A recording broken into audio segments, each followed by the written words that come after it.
সুমি, কি ব্যাপার? তুমি তোমার ফ্যামিলির সাথে বলেছিলে আমাদের বিয়ের কথাটা? হ্যাঁ, জানিয়েছি, কিন্তু আমার বাড়ির লোক তোমাকে মানতে চাইছে না। কেন? কারণ তুমি বেকার। তার জন্য তোমাকে একটা ভালো সরকারি চাকরি করতে হবে।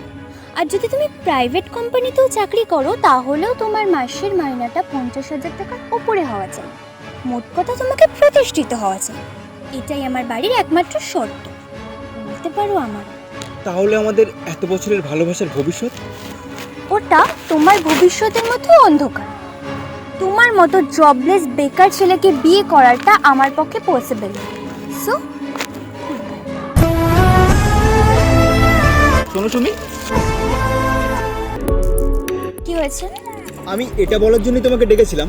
আমি একটা গভর্নমেন্ট জব পেয়েছি, আর যার স্যালারি তোমার ফ্যামিলির ডিমান্ডের থেকেও অনেক বেশি।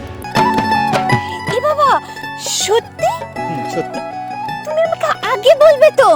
এবার তোমার আর আমার বিয়েটা মানতে আমার পরিবারের কোনো অসুবিধা থাকবে না। কি খুশি। ওকে, সো হ্যাপি এন্ডিং হলো বলো আমাদের লাভ স্টোরিটা? হ্যাঁ, আমি তো খুব হ্যাপি। আচ্ছা, তাহলে এবার আমাদের বিয়ের ডেটটা ফাইনাল করা যাবে আমাদের দুই ফ্যামিলি মিলে। আর ওই যৌতুকের বিষয়টা নিয়েও একটু কথা বলা যাবে, কি বলো? তুমি তোমার আর আমার বিয়ের জন্য আমার ফ্যামিলি থেকে যৌতুক চাইবে? ছি, আমি ভাবতেই পারছি না তুমি এতটা নিচু মানসিকতা হয়ে গেছো। ও, তোমার তো খুব উঁচু মানসিকতা, যার জন্য বেকারত্বের অজুহাত দিয়ে 4 বছরের ভালোবাসা সেকেন্ডে ভুলে যেতে পারো। বেকার ছেলেটাকে মেনে নিতে যখন তোমার এবং তোমার ফ্যামিলির এত কন্ডিশন, এত কিছু, তাহলে ছেলেটা যখন বহু কষ্ট করে মাথার ঘাম পায়ে ফেলে প্রতিষ্ঠিত হয়, তখন তার কেন কোনো ডিমান্ড থাকতে পারে না? এতক্ষণ তো তুমি বলছিলে তোমার মতো বেকার ছেলেকে আমি এবং আমার ফ্যামিলি মেনে নেবে না। এখন যদি আমি বলি আমার মতো প্রতিষ্ঠিত ছেলেকে বিয়ে করার জন্য তোমার কি যোগ্যতা আছে? কি গায়ে লাগলো তো? লাগারই দরকার।